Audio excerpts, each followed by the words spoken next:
it's seen us grow a huge amount. You know, a lot more busy than we were in previous years. And we've got all this, you know, this great new space for manufacturing, which is what I'll kind of talk about mainly today. Focus on that.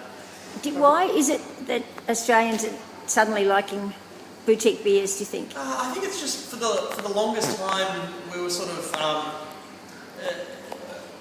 I mean, the big industrial sort of vertical integration of brewing industries in Australia is a relatively recent thing, right? You know what I mean? Like in the history of beer and brewing, Yep. there's always been regional beer. There's always been lots and lots of little breweries making beer Yep. by hand. Yep. And it was only really after Prohibition, you know, in the States, you know, or, you know, after wide-scale sort of industrialization of the brewing process, that we saw these massive, huge conglomerations. Yeah, exactly. Right, And, okay.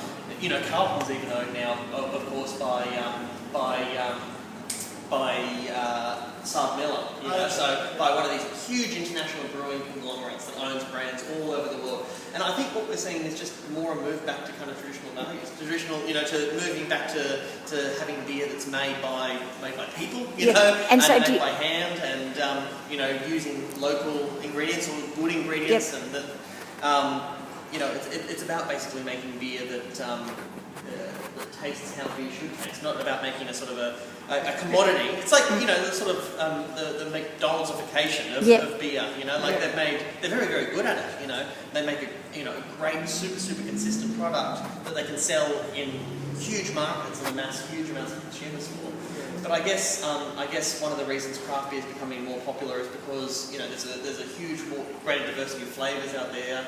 There's, you know, a big diversity of styles rather than just the ubiquitous sort of fizzy, you know, light lager that we see a lot of in Australia.